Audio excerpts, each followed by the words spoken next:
Il y a longtemps, dans un petit village d'Italie, situé sur les hauts d'une magnifique vallée, vivaient deux amis, Pablo et Bruno. Ils étaient jeunes et rêvaient d'une vie meilleure.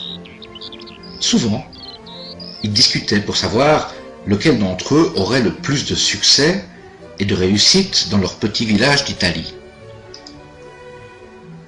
Ils n'avaient pas peur de travailler dur et cherchaient une opportunité pour mieux se réaliser et atteindre leurs rêves.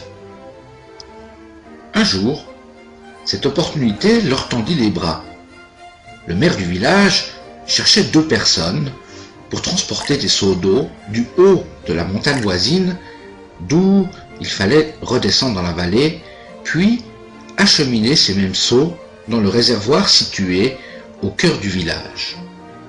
Ils seraient payés le soir même 1 € par seau d'eau déversé dans le réservoir. Bruno et Pablo, enthousiasmés par l'idée d'être rémunérés au seau, acceptèrent le travail proposé.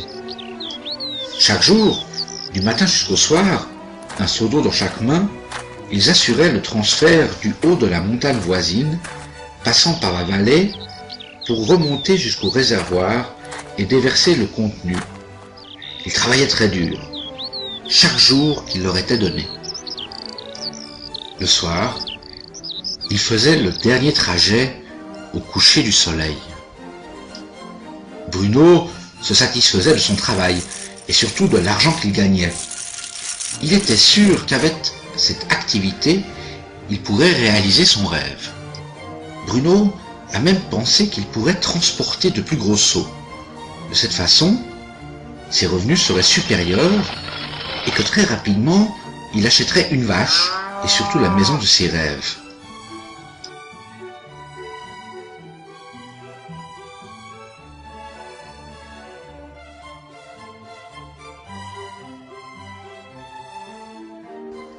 Mais Pablo n'était pas satisfait.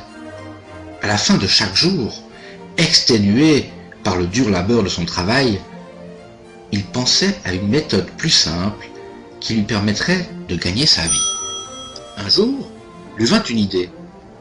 Il imagina construire un pipeline qui permettrait à l'eau de s'écouler sans effort du haut de la montagne voisine jusqu'au cœur du village pour finalement se déverser dans le réservoir.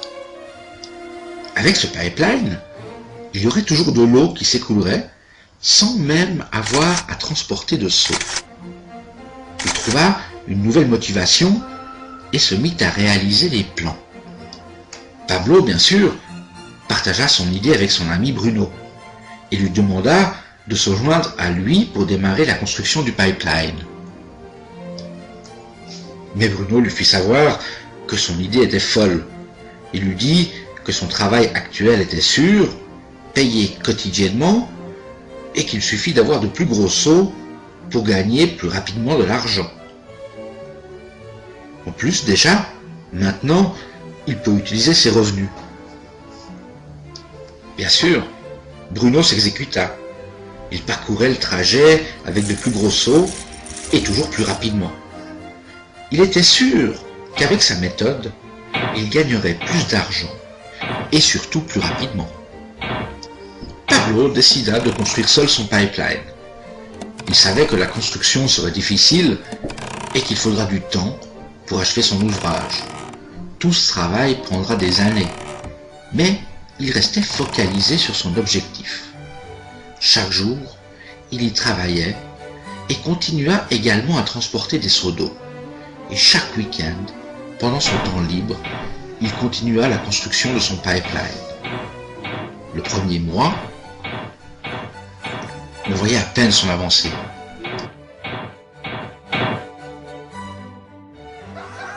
Bruno et les villageois riaient de son idée en le voyant avancer par centimètres. Ils l'appelèrent Pablo, l'homme du pipeline. Durant ce temps, Bruno doubla ses revenus. Il avait déjà acheté une vache et une plus grande maison. Son style de vie changea. Il passait du temps au bar après son travail, profitant de ses revenus élevés, offrant des verres aux villageois pour partager de bons moments. Ce que Bruno ne réalisait pas, c'est que son corps ne suivait pas son rythme. Les sauts semblaient toujours plus lourds et son dos lui faisait souffrir. Mais il fallait continuer à travailler chaque jour. Il semblait triste et fatigué, et à mesure que le temps passait, il perdait une bonne partie du contenu des sauts sur le trajet quotidien.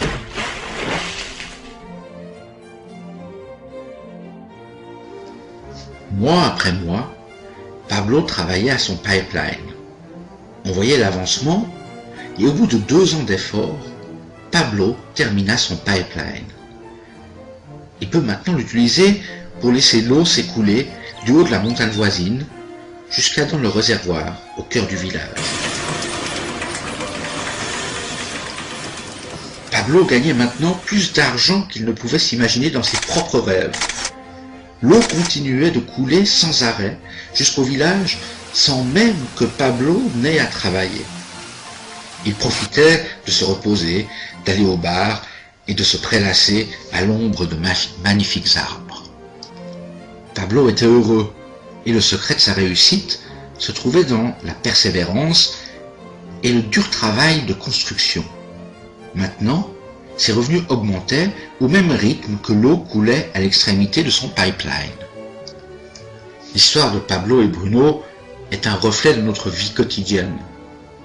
Transporter des seaux représente ce que font la majorité des gens pour acquérir de l'argent. Bruno utilisait son temps et ses capacités à transporter des seaux en échange d'argent. Plus il gagnait de l'argent, plus il le dépensait et avait besoin de seaux plus gros pour couvrir ses dépenses. Nous croyons toujours que pour gagner plus, il faut travailler plus dur. Par exemple, faire des heures supplémentaires ou augmenter le volume de travail pour obtenir une position cadre, ce qui signifie utiliser encore plus de temps pour son travail. La plupart des individus échangent leur temps contre de l'argent, comme Bruno. Nous savons que chacun a à disposition 24 heures par jour et qu'il n'est pas possible d'utiliser la totalité de son temps au travail. Les temps difficiles sont lorsque nous n'avons plus la santé suffisante pour notre tâche et lorsque l'âge ne permet plus la même activité. Dès cet instant, nos revenus s'estompent dramatiquement. La méthode de Pablo fut différente. Il n'a pas échangé tout son temps contre de l'argent. Il a utilisé une partie de celui-ci à construire un pipeline.